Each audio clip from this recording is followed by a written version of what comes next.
Last lecture में लोगों ने ग्रेविटेशन में बेसिक बातें देखी थी। बेसिक बातें मतलब related to earth, gravitational potential energy, gravitational intensity, ठीक है ना, ग्रेविटेशनल पोटेंशियल, और 2 पॉइंट चार्जेस के आप बीच में आपस में क्या फोर्सेस हैं, सॉलिड स्फीयर है, रिंग है, उसमें कैसे फोर्स निकालेंगे, ग्रेविटी कैसे निकालेंगे, और ज़्यादातर फॉर्मूले हमारे इलेक्ट्रोस्टैटिक से ही लिए गए हैं, ठीक है ना, दोबारा प्रूफ करने की जरूरत नहीं थी। तो आगे हम लोग बढ़ते हैं, जो सेकेंड हाफ है इसका चैप्टर का। नेक्स्ट हेडिंग पड़ेगा मोशन ऑफ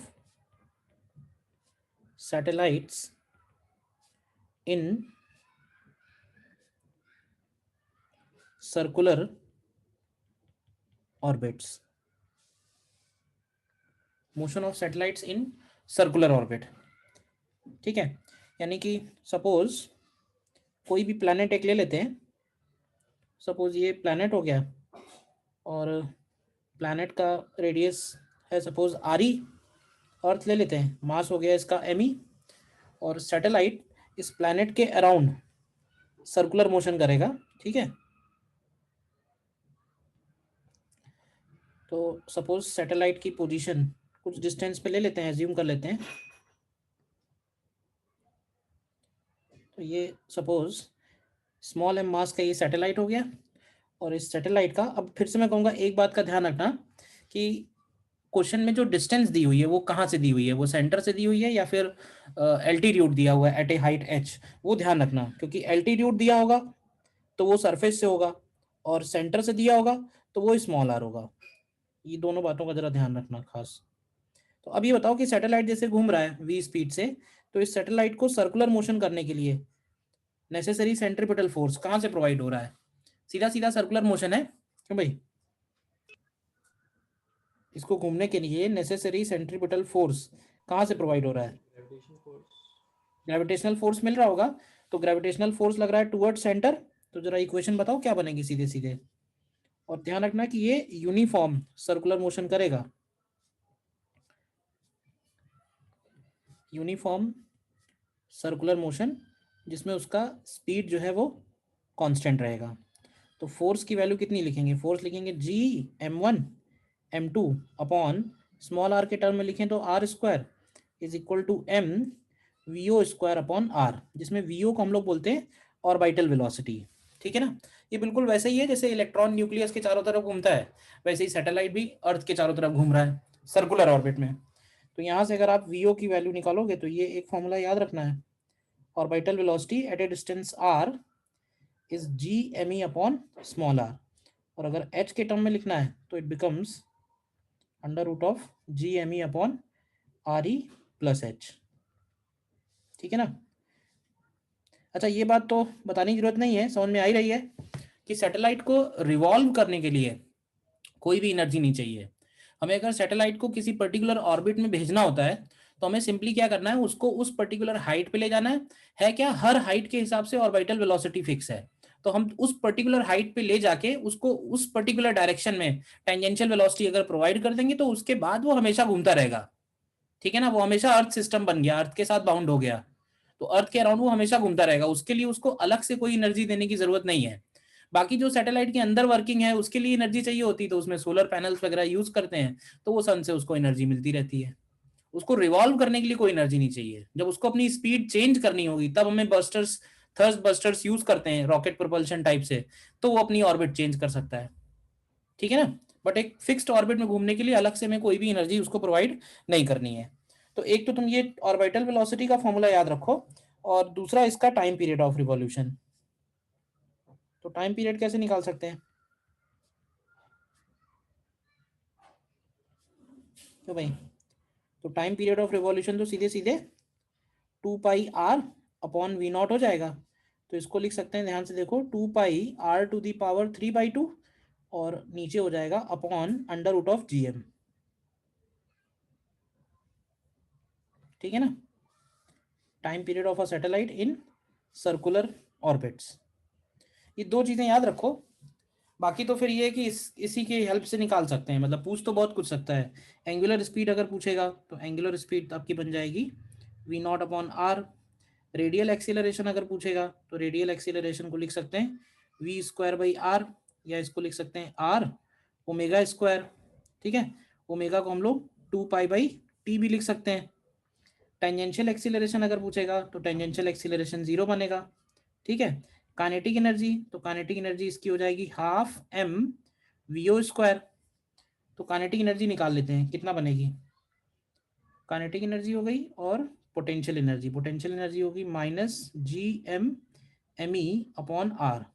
तो इन दोनों से अगर आप टोटल एनर्जी निकालते हो which is kinetic energy plus potential energy, तो टोटल एनर्जी का एक्सप्रेशन याद रखो, टोटल एनर्जी आएगी माइनस जी एम एम ई अपॉन 2r। देखो ठीक है ना। मेन इसका ऑर्बिटल वेलोसिटी है, ऑर्बिटल वेलोसिटी से ही बाकी सारी चीजें निकल आएंगी। सर ये कांस्टेंट होने के लिए सर आपने इसलिए कहा कि मतलब एनर्जी नहीं प्रोवाइड होनी पड़ेगी क्योंकि वहां पर कोई मतलब ऐसा रेजिस्टेंस होगा नहीं जो यहाँ नॉर्मल एटमॉस्फेयर वहां नहीं होता, इस वजह से। हाँ, एटमॉस्फेयर नहीं है, कोई रेजिस्टेंस नहीं है, तो अपना घूमता रहेगा। बेसिकली स्पीड कांस्टेंट है, मतलब काइनेटिक एनर्जी कांस्टेंट है, और काइनेटिक एनर्जी कांस्टेंट है तो फिर और वर्क डन की क्यों जरूरत पड़ेगी, ठीक है। देन इसमें कुछ इंपॉर्टेंट पॉइंट है, जैसे कि पॉसिबल ऑर्बिट्स, ये बात जरा ध्यान से समझना। देखो कोई भी सैटेलाइट अगर है तो ऐसा नहीं है कि उसको हम अराउंड द अर्थ किसी भी ऑर्बिट में घुमा सकते हैं। देखो वो उन्हीं ऑर्बिट्स में घूमेगा, ध्यान रखना, जिनके लिए, उन्हीं ऑर्बिट्स में वो रिवॉल्व करेगा जिनके लिए सेंटर जो है, ऑर्बिट का सेंटर और अर्थ का सेंटर कोइंसाइड होगा, ठीक है ना। यानी कि अगर हम कहें कि भाई क्या इस तरह की ऑर्बिट पॉसिबल है, ये बताओ, ये जो सेकंड वाला डायग्राम बनाया है, क्यों भाई, ये सारी ऑर्बिट्स पॉसिबल हैं, ये ऑर्बिट पॉसिबल नहीं है, समझ गए क्यों। Yes sir. क्यों नहीं पॉसिबल है बताओ।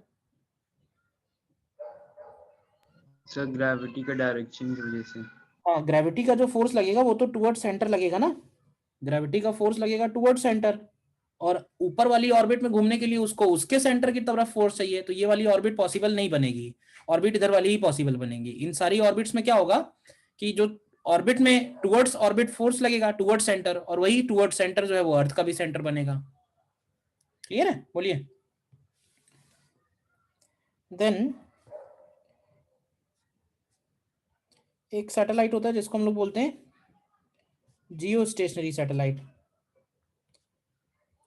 इसकी क्या खास बात है। टाइम पीरियड 24 आवर्स होता है। और भी कोई खास बात है या बस इतना सफिशिएंट है।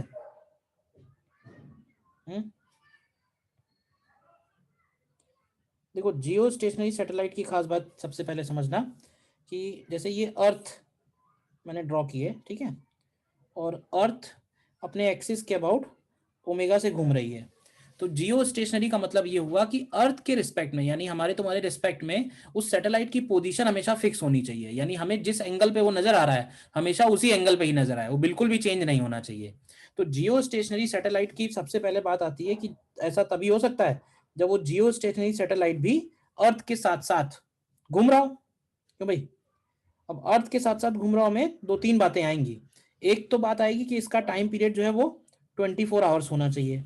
तो अगर आप टाइम पीरियड को इस फॉर्मूले से इक्वेट करते हो 2 pi R E plus H to the power 3/2 and upon under root G M E, तो ये एक छोटा सा पॉइंट याद रखो कि इसका जो हाइट निकल के आता है वो 36,000 किलोमीटर के आसपास आएगा निकल के। एग्जैक्ट नहीं निकाल रहे हैं, अप्रोक्सीमेटली बता रहे हैं। तो एक तो हाइट तो बहुत ज़्यादा है, ठीक है ना। दूसरी खास बात यह है कि इसका जो प्लेन होना चाहिए, orbit must be in equatorial plane, orbit must be in equatorial plane, और it must revolve east to west या वेस्ट टू ईस्ट। इसका रिवॉल्यूशन कैसा होना चाहिए? ईस्ट टू वेस्ट या वेस्ट टू ईस्ट? अर्थ कैसे रोटेट हो रही है? सर की डायरेक्शन में west to east. West to east, ठीक है ना। मतलब देखो 36,000 किलोमीटर पे बहुत सारी ऑर्बिट हो सकती है ना, ऐसा थोड़ा ना 36,000 पे एक ही ऑर्बिट होगी। 3D में सोचो तो बहुत सारी इनफाइनाइट ऑर्बिट्स होंगी, तो वो इनफाइनाइट ऑर्बिट्स में से एक ही ऑर्बिट है जिसमें जियो स्टेशनरी बनेगा, और रिवॉल्यूशन सेंस भी उसका अर्थ के सेंस में होना चाहिए। समझ में आई ये बात? ये तीनों पॉइंट जब एप्लीकेबल होंगे तब हम कहेंगे उसको कि वो जियो स्टेशनरी सैटेलाइट है, मतलब उसकी पोजीशन हमारे रिस्पेक्ट में चेंज नहीं होनी चाहिए। फिर हम लोग कैसे पता चले कि यही ऑर्बिट है जियो स्टेशनरी सैटेलाइट के लिए? मतलब यही ऑर्बिट है, मतलब हमको पता कैसे? मतलब तो उसमें से यही ऑर्बिट कैसे पता चलेगी? अरे इक्वेटर से पता चलेगी ना, ये इक्वेटर है, ये जो ये इक्वेटर है, तो इक्वेटर वाला ही प्लेन में होना चाहिए। अच्छा ओके सर। मतलब अर्थ, वैसे तो अर्थ टिल्टेड है ना, क्यों? Yes sir. एक्सिस है, देखा जाए तो अगर हम उसको थोड़ा सही करें तो ऐसा होना चाहिए। This is Jio stationery. समझ में आई ना बात? क्योंकि एक्सिस ऑलरेडी टिल्टेड है, तो जियो स्टेशनरी भी वैसे ही होना चाहिए। सर इसलिए क्योंकि सर इक्वेटर पे ही सर एंगल चेंज नहीं होगा। हाँ, मतलब अगर तुम ऐसे सोचो ना कि एक ग्लोब घूम रहा है, तो ग्लोब घूम रहा है तो तुम पार्टिकल भी उसी के साथ साथ घुमाओगे ना, तभी तो बोलोगे कि जियो स्टेशनरी है। ऐसा तो नहीं ग्लोब इधर घूम रहा है तुम पार्टिकल इधर घुमा दो। विजुलाइज करके देखो, तुम ग्लोब जिस डायरेक्शन में घूम रहा है वही सेम उसका भी होना चाहिए ओमेगा। ठीक है, बोलो।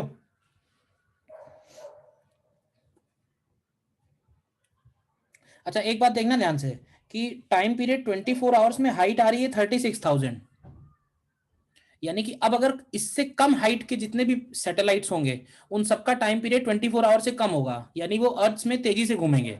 तो जैसे जितने भी, जैसे बोल सकते हैं स्पाई सैटेलाइट्स कह लो, ठीक है ना,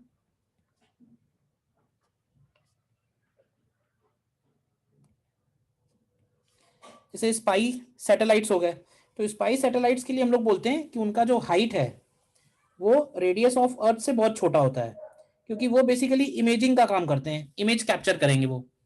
ठीक है, तो इमेज कैप्चर करेंगे वो, तो उनको पास होना जरूरी है।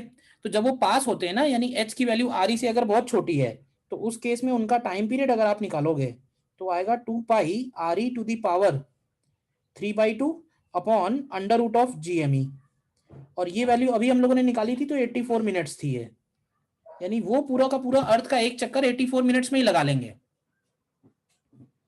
वो पूरा का पूरा अर्थ का चक्कर 84 मिनट्स में ही लगा लेंगे। और अगर वो अलग अलग ऑर्बिट में घूम रहे हैं, मतलब अर्थ घूम रही है इस डायरेक्शन में, वो किसी और ऑर्बिट में घूम रहे हैं, तो क्या होगा कि वो पूरा का पूरा अर्थ कवर करेंगे।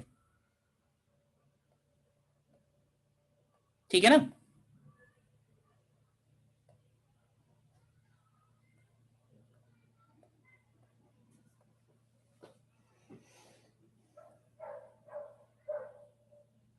बोलिए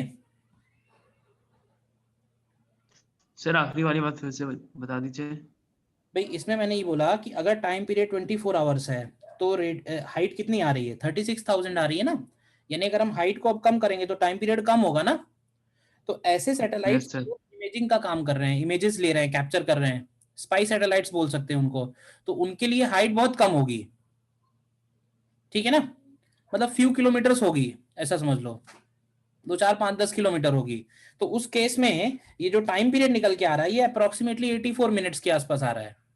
तो इसका मतलब वो पूरे के पूरे अर्थ का एक राउंड जो है वो 84 मिनट्स में ही लगा ले रहे हैं, ये बोल रहा हूं बस।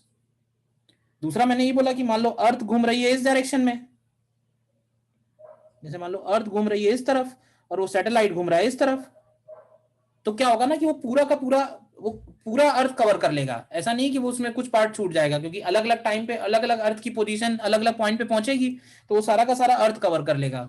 स्पाई सैटेलाइट्स हो गए या वेदर रिपोर्ट वाले जो सैटेलाइट्स होते हैं, तो वेदर रिपोर्ट हमको कैसे मिल जाती है एक दिन पहले कि कल बारिश होने वाली है? तो वो इसीलिए क्योंकि अर्थ की पोजीशन जो होने वाली है कुछ देर के बाद, वहां से वो सैटेलाइट पहले से होके आ गया है।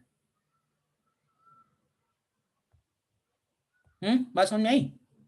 Yes sir.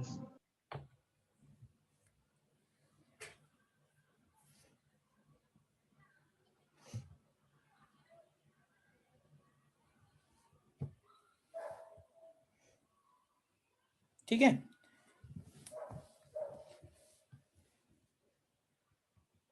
और एक पॉइंट और निकाल सकते हैं, broadcasting area of Jio stationery satellite, broadcasting area of a Jio stationery satellite. तो जैसे मान लो कि ये अर्थ हो गया, ठीक है, और एक जियो स्टेशनरी सैटेलाइट है 36,000 किलोमीटर्स पे, ठीक है। तो अब देखो अर्थ के रिस्पेक्ट में इसका पोजीशन हमेशा फिक्स रहेगा। तो हमें ये जानना है कि ये सैटेलाइट एट ए टाइम अर्थ के कितने रीजन में डायरेक्ट कम्युनिकेशन कर पाएगा। देखो ये जो सैटेलाइट्स हैं इनको हम लोग कम्युनिकेशन सैटेलाइट भी कहते हैं, मतलब जितने भी टाइप का कम्युनिकेशन है वो इन्हीं सैटेलाइट्स के थ्रू हो रहा है।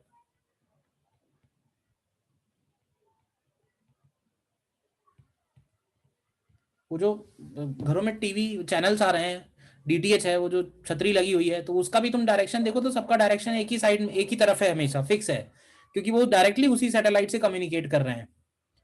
तो बेसिकली जियो स्टेशनरी सैटेलाइट एक बार में कितने एरिया को कवर करेगा, मेरा क्वेश्चन ये है। ये जो जियो स्टेशनरी है क्या वो पूरा अर्थ कवर करेगा, एक ही जियो स्टेशनरी, या एक जियो स्टेशनरी पूरा अर्थ कवर नहीं करेगा? क्यों भाई, क्या लगता है? नहीं कर पूरा पाएगा। नहीं कवर कर पाएगा। एक जियो स्टेशनरी पूरा नहीं कवर कर पाएगा, ठीक है। तो हमें यही निकालना है कि एक जियो स्टेशनरी कितना एरिया कवर कर रहा है ग्लोब का। तो क्या वो एरिया ये वाला एरिया आएगा, ये बताओ। तो अगर हम ये वाला एरिया निकालना चाहते हैं तो कैसे निकाल सकते हैं? तो देखो ये हाइट हमको h मालूम है, इसका रेडियस r मालूम है, बोलो। तो क्या हम लोग ये वाला एंगल निकाल सकते हैं? ये वाला एंगल हो जाएगा सपोज थीटा, बताओ।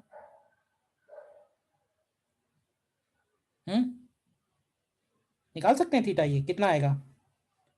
कॉस थीटा की वैल्यू अगर लिखें हम लोग तो ये आएगा RE upon RE plus H। देखो कॉस थीटा की वैल्यू है, और अगर हम इस एंगल को सॉलिड एंगल में कन्वर्ट करें तो सॉलिड एंगल कितना होगा? 2 पाई 1 माइनस कॉस थीटा। तो ब्रॉडकास्टिंग एरिया कितना हो जाएगा?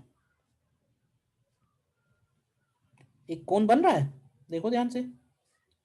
ब्रॉडकास्टिंग एरिया हो जाएगा solid angle into R square, बस।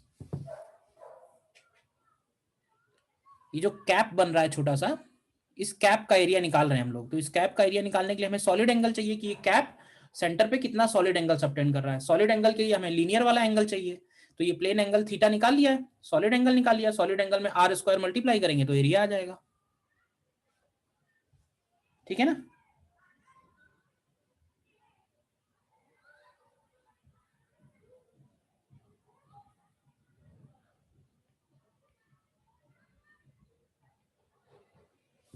ठीक है, अच्छा ये बताओ कि अगर ये जियो स्टेशनरी सैटेलाइट नहीं हुआ तो ये कितना एरिया कवर कर लेगा एट ए टाइम? नहीं, इन फ्यू रोटेशंस। क्यों भाई, अगर ये जियो स्टेशनरी नहीं हुआ तो ये कितना एरिया कवर कर लेगा? क्यों भाई, तो अगर जियो स्टेशनरी नहीं हुआ तो एक तरह से पूरा चारों तरफ चक्कर लगा लेगा, क्यों? तो उस सिचुएशन में क्या होगा कि ये वाला पूरा एरिया कवर हो जाएगा, तो इतना एरिया बच जाएगा इनफैक्ट। बताओ अगर ये जियो स्टेशनरी नहीं हुआ तब। क्लियर है बात? तो नॉर्मली कोई सैटेलाइट कितना एरिया कवर करेगा वो भी हम निकाल सकते हैं। तो उसके लिए हमको ये वाला एंगल चाहिए होगा कि ये कितना एंगल है, तो उस एंगल से हमें ये ऊपर का टॉप और नीचे का टॉप जो बच गया है वो चाहिए होगा कि इसका एरिया कितना आएगा। क्लियर है दोनों बातें? देख लेना ध्यान से, निकालना क्या है।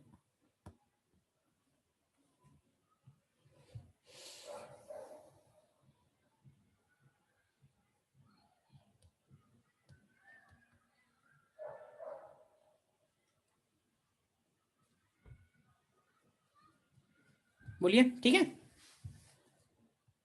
क्वेश्चंस करेंगे अभी इस पे, एक और पॉइंट इसमें और देख लो, और नेक्स्ट हेडिंग है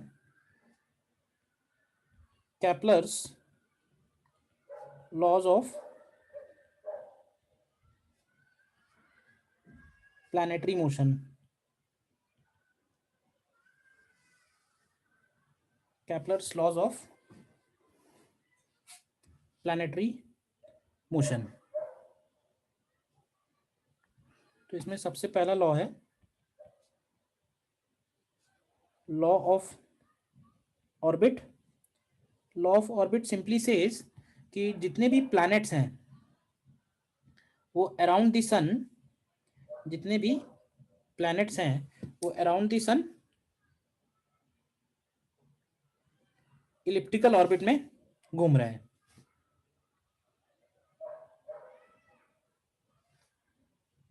जितने भी प्लैनेट्स हैं अराउंड द सन वो सारे के सारे इलिप्टिकल ऑर्बिट में घूम रहे हैं, ठीक है। और उनको घूमने के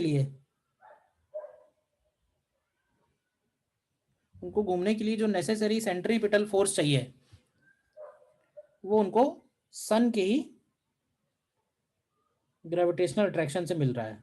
तो जैसे मान लो कि ये प्लैनेट है, ठीक है, तो सन से लगने वाला जो भी फोर्स होगा, तुम ध्यान से देखो तो उसका डायरेक्शन टुवर्ड सन होगा, और ये जो फोर्स होगा ये इसको दोनों टाइप के एक्सीलरेशन प्रोवाइड करेगा, यानी इस बार ये रेडियल भी प्रोवाइड करेगा और इस बार ये टेंजेंशियल भी प्रोवाइड करेगा। तो इलिप्टिकल मोशन के केस में उसका स्पीड कांस्टेंट नहीं रहेगा, ये ध्यान रखना आप बात। इलिप्टिकल मोशन के केस में उसका स्पीड कांस्टेंट नहीं रहेगा। इलिप्टिकल मोशन के केस में उसका स्पीड कांस्टेंट नहीं रहेगा, ठीक है ना। और सन की जो पोजीशन है वो उसके एक फोकस पे है। तो ये वाली जो लाइन है इसको हम लोग बोलते हैं, ये तो मालूम ही है, this is major axis and this is minor axis, ठीक है। मेजर एक्सिस को हम लोग सपोज 2a बोल देते हैं, माइनर एक्सिस को हम लोग 2b बोल देते हैं, ठीक है। तो अगर हम इसको ओरिजिन ले रहे हैं तो ये पॉइंट कितना बनता है -AE,0, ठीक है ना। ये हो जाएगा A,0 और ये हो जाएगा -A,0, ठीक। दूसरा लॉ है इसमें law of area. Law of area में बोलते हैं कि लाइन ज्वाइनिंग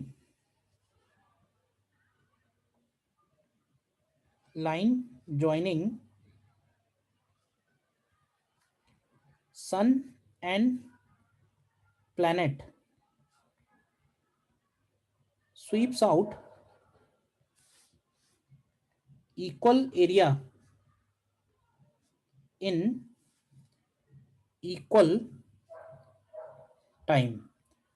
और इसको हम लोग ऐसे भी बोलते हैं कि, और इन other words, areal velocity of planet is constant। Areal velocity of planet is constant, और एरियल वेलोसिटी की वैल्यू dA/dt अगर हम लोग देखें तो ये L/2m के इक्वल आएगी। m इस प्लैनेट का मास हो गया और L इसका एंगुलर मोमेंटम हो गया। This is constant. L जो है वो प्लैनेट का एंगुलर मोमेंटम हो गया। एंगुलर मोमेंटम अगर हमें निकालना होगा तो हम m into r cross v से निकाल सकते हैं, ठीक है ना। r उसमें सन के रिस्पेक्ट में पोजीशन वेक्टर हो जाएगा और v उसकी वेलोसिटी हो जाएगी। देखो, तो ये जिस एरिया के बारे में बात कर रहा है वो ये वाला एरिया है। मतलब ऐसे समझो कि जब प्लैनेट दूर होगा तब ये लाइन जो एरिया कवर कर रही है, और जब ये प्लैनेट पास में होगा तब जो इसका एरिया कवर हो रहा है, दोनों केस में dt टाइम में कवर होने वाला एरिया इक्वल होना चाहिए।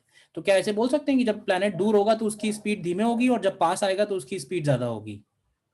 क्योंकि जो एरिया है वो सेम होना है, मतलब ये भी डीए है और ये भी डीए है। Line joining sun and planet covers equal area in equal time period.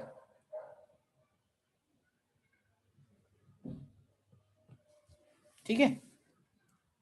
And third point is law of time period, जिसमें बोलते हैं कि time period of planet, time taken in completing one complete orbit, time taken in completing one orbit is directly proportional to a to the power 3/2। ठीक है। या time period का formula भी हम लोग लिख सकते हैं। टाइम पीरियड इस केस में आएगा 2 pi a to the power 3/2 upon under root of GMS। ये ध्यान रखना, MS मतलब सन के लिए है, ये MS is mass of sun. In other words T square is proportional to A cube.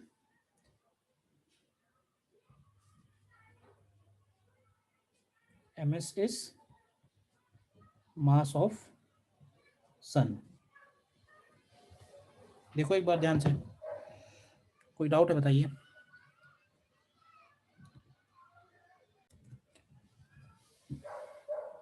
इसमें नोट करके एक दो पॉइंट और ध्यान रखना।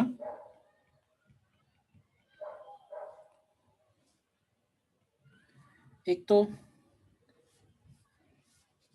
पॉइंट ये ध्यान रखना कि total energy of a satellite, satellite अगर बाउंड ऑर्बिट में घूम रहा है तो उसकी total energy minus GMS, satellite नहीं प्लैनेट बोलना चाहिए, of a planet minus GMS upon 2a के इक्वल होगी।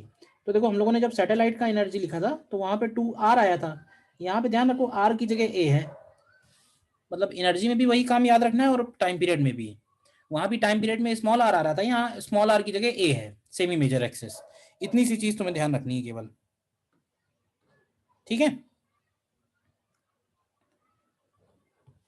और दूसरी बात ये है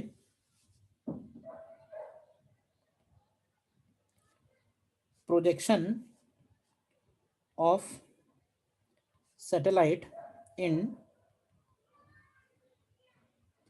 डिफरेंट ऑर्बिट्स। तो देखो अगर हमें सैटेलाइट को किसी पर्टिकुलर ऑर्बिट में थ्रो करना है तो अलग अलग स्पीड के हिसाब से अलग अलग ऑर्बिट निकल के आएगी। तो जैसे मान लेते हैं कि इसका जो सैटेलाइट है, अभी हम लोग सिर्फ टेंजेंशियल स्पीड के बारे में ही डिस्कशन कर रहे हैं, ठीक है ना। तो अगर हमने इस सैटेलाइट को स्पीड टेंजेंशियल डायरेक्शन में v दी है और हाइट इसका h है और मान लेते हैं अर्थ का रेडियस RE है, तो ध्यान रखना if v is equal to VO कितना होगा, तो VO की वैल्यू होगी under root of GME upon R। तो देन इसका पाथ कैसा होगा, then path will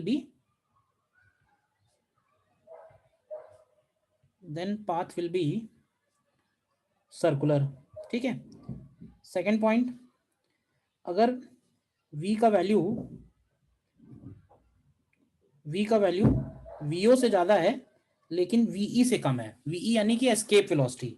escape velocity कितनी होगी उस पॉइंट पे, एस्केप वेलोसिटी का फॉर्मूला है अंडर रूट ऑफ 2GME/R। तो अगर VO से ज्यादा है लेकिन एस्केप वेलोसिटी से कम है तो then path will be elliptical. ठीक है। और अगर उसकी वेलोसिटी VE से भी ज्यादा हो जाएगी तो देन हम लोग बोलते हैं अनबाउंड ऑर्बिट। अनबाउंड ऑर्बिट मतलब कि वो उसके ग्रेविटेशनल फील्ड से एस्केप कर जाएगा। बाउंड ऑर्बिट का मतलब है कि वो उसके अराउंड घूमेगा। तो बाउंड ऑर्बिट में तभी आएगा जब उसकी एनर्जी जो है वो नेगेटिव होगी। अगर उसकी एनर्जी ग्रेटर देन 0 हो गई तो फिर वो अनबाउंड ऑर्बिट में निकल जाएगा। ठीक है ना। अनबाउंड ऑर्बिट फॉलोइंग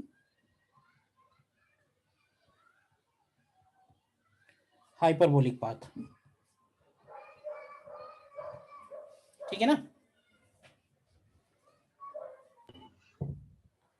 तो ये 2-3 बातें और याद रखनी है बस। मैक्सिमम जो क्वेश्चंस पूछे गए हैं इन्हीं इंपॉर्टेंट पॉइंट्स पे हैं, बस इतने से पॉइंट आप ध्यान रखोगे तो क्वेश्चन सब बन जाएंगे। एक बार देख लो फिर हम लोग क्वेश्चंस करते हैं सीधे।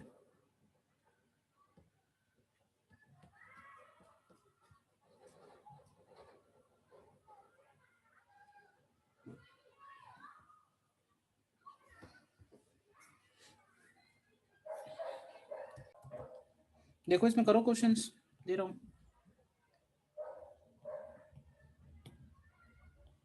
देखो ये 13 बताओ।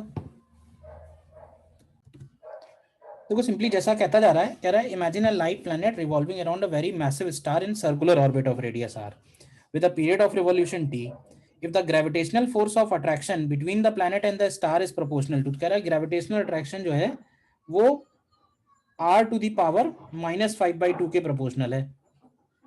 और हम जानते हैं ग्रेविटेशनल अट्रैक्शन को हम लोग क्या लिखते हैं, क्या इसको हम लोग mv²/r लिखते हैं। तो mv²/r जो है वो r to the power -5/2 के प्रोपोर्शनल है। तो यहाँ से v² proportional to r to the power -3/2 बनेगा और v proportional to r to the power -3/4 बनेगा। तो टाइम पीरियड क्या होता है, तो टाइम पीरियड होता है 2πr अपॉन v। तो टाइम पीरियड प्रोपोर्शनल होगा r upon r to the power -3/4, यानी ये आएगा r to the power 7/4। तो यहाँ से t² proportional to r to the power 7/2 आ जाएगा। देखो कर लिया सभी ने, बताओ। Yes sir. और देखो नेक्स्ट देखिए, सीधा डायरेक्ट फॉर्मूला एप्लीकेशन है। कह रहा है जियो स्टेशनरी का हाइट 6r है अबव द सरफेस, तो जो 2.5r पे होगा उसका टाइम पीरियड क्या होगा। तो हम लोग इसमें ये लगा सकते हैं t² प्रोपोर्शनल टू r³। अब ध्यान रखना जरा, 24² इज प्रोपोर्शनल टू, तो इसमें r + 6r लिखेंगे और t² proportional to r + 2.5r whole cube. तो यहाँ से t की वैल्यू अगर निकालेंगे तो t/24 whole square is equal to कितना आएगा, ये 3.5/7 होल क्यूब आ रहा है। तो यहाँ से t की वैल्यू 8.48 आवर्स के आसपास आएगी। बताओ कर लिया।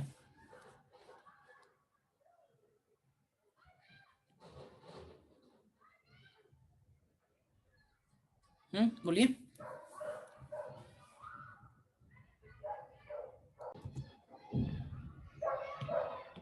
नेक्स्ट क्वेश्चन देखिए फिर। देखो ये 5th क्वेश्चन।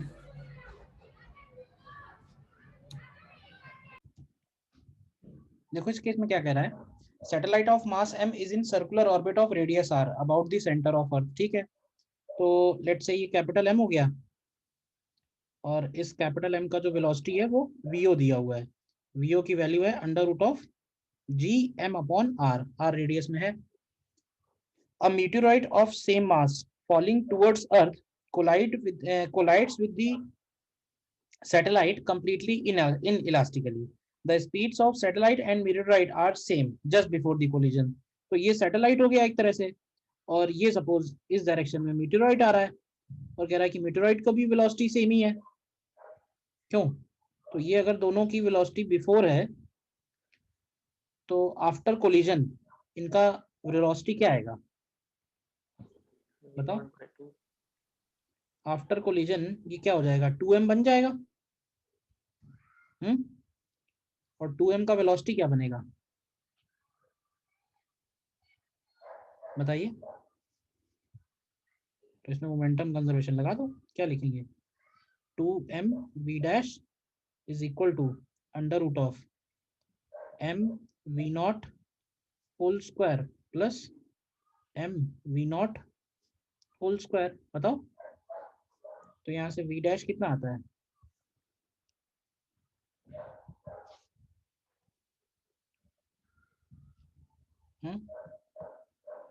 करो कैलकुलेट, कितना आएगा वी डैश। वी डैश की वैल्यू बनेगी, m कैंसिल हो जाएगा, m v naught root two आएगा, तो ये v naught upon root two आएगा। तो v naught upon root two का मतलब है इलिप्टिकल ऑर्बिट हो गए, ठीक है ना। एक पॉसिबिलिटी है कि वो अर्थ के ऊपर गिर जाए, लेकिन वो अर्थ के ऊपर भी अगर गिरेगा ना तो भी उसकी ऑर्बिट इलिप्टिकल ही होगी,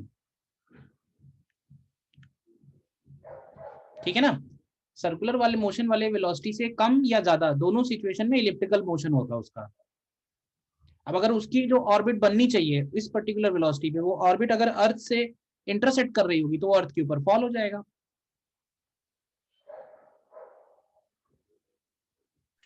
लेकिन सर जब हम लोग बोलते हैं कि अर्थ पे गिर रहा है तो वो स्पाइरल पाथ ट्रेस करता है।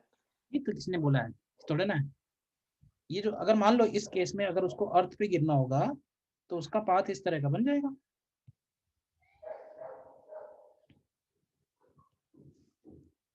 मान लो इस तरह का मोशन है तो वो इलिप्टिकल मोशन फॉलो करता हुआ अर्थ के ऊपर फॉल कर जाएगा। वो डिपेंड करेगा कि उसका ऑर्बिट कैसा है, ठीक है ना। अगर वो ऑर्बिट उसका अर्थ से इंटरसेक्ट कर रहा होगा तो पाथ तो उसका इलिप्टिकल ही बनेगा, पाथ कोई और नहीं बनेगा, ठीक है। Yes sir.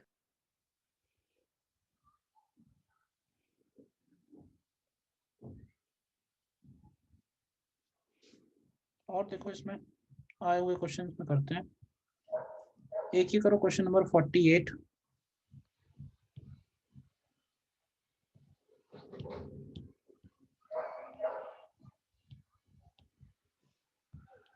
देखिए,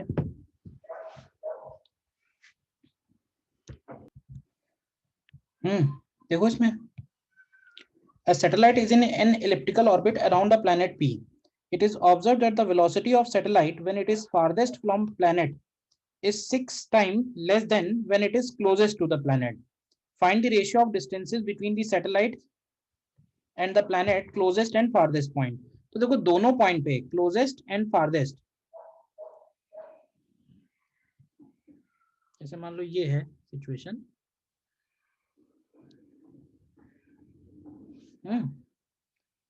तो क्लोजेस्ट एंड फारदेस्ट पॉइंट पे मान लेते हैं कि ये प्लैनेट की लोकेशन हो गई और ये सैटेलाइट की लोकेशन हो गई। तो यहाँ पे स्पीड v1 है, यहाँ स्पीड इसकी v2 है, ये डिस्टेंस r2 है, ये डिस्टेंस r1 है, m मास का ये सैटेलाइट है। तो देखो ये जो सैटेलाइट घूम रहा है ना, इसका एंगुलर मोमेंटम यानी da/dt तो हमेशा कांस्टेंट है ना, और da/dt कांस्टेंट का मतलब है कि इसका l भी कांस्टेंट है। तो l कांस्टेंट अगर हम लोग लगाएंगे तो यहाँ से मिलेगा m v1 r1 is equal to m v2 r2। अभी बताओ कि कौन बड़ी होगी कौन छोटी होगी, v1 v2 में से कौन बड़ा होगा। जब पास में होगा तो उसकी स्पीड ज्यादा होगी तो v2 बड़ा होगा, तो यहाँ से r1 अपॉन r2 जो है वो v2 अपॉन v1 के इक्वल आएगा, तो ये 6:1 हो जाएगा। तो r2 अपॉन r1 1:6 हो जाएगा, ठीक है। बताओ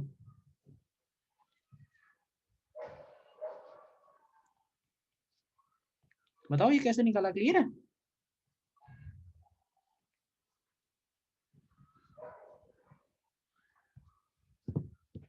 बताइए कोई डाउट है तो।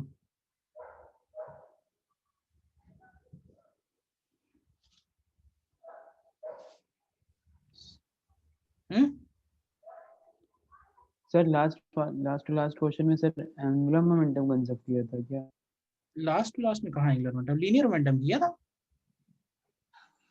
अच्छा सर, लीनियर मोमेंटम किया था वो मैंने। अपने स्टाइल से करो, अपने स्टाइल से कर रहे हो, मेरा मैथ्स मत देखो, बस कॉन्सेप्ट समझ लो बस।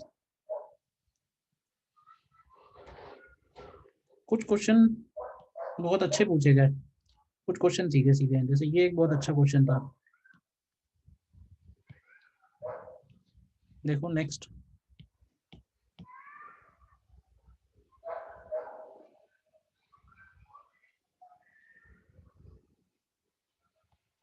देखो 35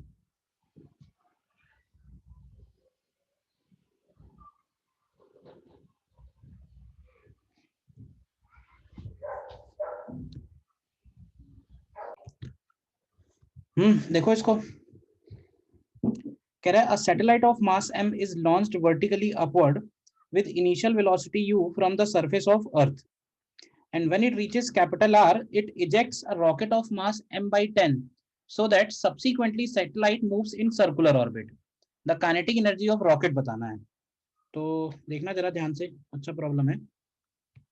तो सबसे पहले तो हमें ये देखना है कि कैपिटल R हाइट पे जाने के बाद सैटेलाइट का मास हम लोग ले रहे हैं सपोज स्मॉल m, और इसको हमने u स्पीड से ऊपर भेजा, ध्यान से समझना, ठीक है। तो कैपिटल R हाइट पे पहुंचने के बाद इस सैटेलाइट का स्पीड चेंज हो जाएगा ना, तो इसका स्पीड कुछ v हो जाएगा, और ये सिचुएशन है बिफोर की, ठीक है। और जब इसने रॉकेट इजेक्ट किया होगा, तो रॉकेट इजेक्ट करने के बाद क्या हुआ, तो रॉकेट इजेक्ट करने के बाद इस सैटेलाइट का 9, ऐसे देखो 9m/10 वाला जो पार्ट है ये इसका सर्कुलर ऑर्बिट में जा रहा है। तो सर्कुलर ऑर्बिट में जाने के लिए स्पीड कितनी चाहिए उस हाइट पे, तो वो स्पीड हो जाएगी g कैपिटल M/2r। ध्यान से देखो, यानी इसकी वेलोसिटी हो गई √g कैपिटल M/2r। तो ये बताओगे अंदाजे से कि ये जो m/10 है इसका वेलोसिटी कौन से क्वाड्रेंट में होना चाहिए, क्योंकि मोमेंटम कंजर्वेशन लगेगा ड्यूरिंग इजेक्शन। ऑपोजिट इसकी डायरेक्शन में होना चाहिए। किधर होना चाहिए, कौन से क्वाड्रेंट में, फर्स्ट सेकंड थर्ड फोर्थ, किधर की तरफ होना चाहिए रॉकेट की वेलोसिटी? सर फर्स्ट में। फर्स्ट क्वाड्रेंट में आनी चाहिए, ठीक है ना। यानी रॉकेट इधर गया होगा and let's say v1 velocity से, देखो है नहीं ऐसा, तो हो सकता है हमें इसका ये एंगल भी एज्यूम करना पड़े, लेट्स से थीटा एंगल। तो सबसे पहले हम लोग एनर्जी कंजर्वेशन लगाएंगे स्टार्टिंग से लेके कैपिटल R तक, बिफोर, और फिर होगा आफ्टर, और बिफोर में मोमेंटम कंजर्वेशन। तो पहले एनर्जी कंजर्वेशन अगर लगाएं तो लिखेंगे half m u² minus g small m capital M/r is equal to half m v² minus g small m capital M/2r। तो एक इक्वेशन तो ये है जो v और u में है। फिर momentum conservation top most point पे क्या लगेगा बताओ, क्यों भाई? तो y डायरेक्शन में अगर लगाएं तो लिखेंगे mv इज इक्वल टू, देखना ध्यान से, m/10 into v1 sine theta है, और x डायरेक्शन में अगर लगाएंगे तो 0 is equal to minus of 9m/10 into v का मतलब है √g capital M/2r and plus m/10 into v1 cos theta. देखो बताओ ये इक्वेशन 2 और इक्वेशन 3 कैसे बनाएंगे, क्लियर है या कोई डाउट है बताओ? इक्वेशन 2 और इक्वेशन 3 में कोई डाउट है या क्लियर है? तो एक काम करो, इसको इधर लाके दोनों इक्वेशंस स्क्वायर करके ऐड कर दो, जिससे वो थीटा हट जाएगा। तो यहाँ से हमको मिलेगा mv whole square plus 9m/10 into √g capital M/2r whole square is equal to m/10 into v1 whole square. देखो, और अब एक काम करो, यहाँ से हमें v1 ही चाहिए एक्चुअली, तो हमें ये v की वैल्यू इक्वेशन 1 से उठा के यहाँ रखनी है, और हमें सॉल्व करके निकालना है काइनेटिक एनर्जी रॉकेट का। तो रॉकेट का काइनेटिक एनर्जी होगा हाफ m और v1 स्क्वायर। तो ये वैल्यू फाइंड आउट करनी है। तो अभी भी कैलकुलेशन अभी भी बचा हुआ है। प्रोसेस क्लियर है क्या हुआ इस क्वेश्चन में, बताओ?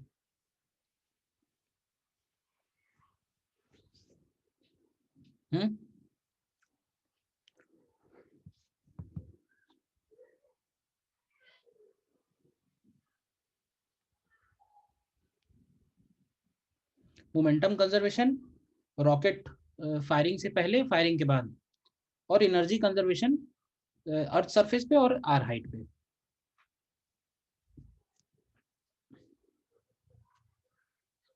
क्लियर है?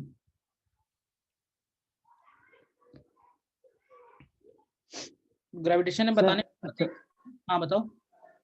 सर, सर कोई भी क्वेश्चन सर मिलेगा जिसमें सर ये रोटेशन कर रहा हो कोई सैटेलाइट, सर वो हमेशा वेलोसिटी सर हमेशा उसकी कांस्टेंट रहेगी, यूनिफॉर्म वेलोसिटी से रोटेट करेगा। अगर सर्कुलर ऑर्बिट बोल रहा है तो यूनिफॉर्म स्पीड रहेगी। Yes sir. सर्कुलर मोशन अगर है तो उसका स्पीड यूनिफॉर्म होगा, वेलोसिटी कांस्टेंट नहीं बोलेंगे, डायरेक्शन तो चेंज हो ही रहा है ना। Yes sir, speed speed. ठीक है, तो इसमें आप बचे हुए क्वेश्चंस करना डीपीपी के और एचसीवी के, इतना ही है बताने वाला, इतना ही है, बाकी क्वेश्चंस ही हैं अलग अलग कैटेगरी के। सर इससे पहले एक मेट्रोइड वाला क्वेश्चन किया था हम लोगों ने, हाँ तो उसमें वी नॉट जो आ रहा था, वी मतलब वी जो आ रही थी फाइनल, वो वी नॉट बाई रूट 2 आ रहा था। हाँ। तो सर इलेप्टिकल पाथ के लिए तो वी की वैल्यू वी नॉट से लेके वीई के बीच में होनी चाहिए ना सर, ये तो वी नॉट से भी कम आ रही है। इसमें भी इलेप्टिकल ऑर्बिट बनेगा। अच्छा ये पॉइंट नहीं लिखा शायद, तो ये भी पॉइंट लिख ही लो, ये फोर्थ पॉइंट भी यहाँ मेंशन कर लो। If v is less than v naught, then also it follows elliptical path। ठीक है ना, v नॉट से कम होगी तो भी इलिप्टिकल पाथ, v नॉट से ज्यादा होगी तो भी इलिप्टिकल पाथ, प्रोवाइडेड ve से कम हो, और ve से ज्यादा है तो फिर हाइपरबोलिक पाथ। ठीक है, ये वाला डायग्राम है इसका, ये जो बनाया हुआ है।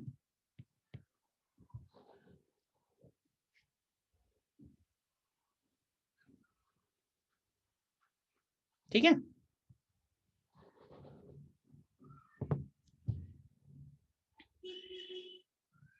ओके, और कोई डाउट? नो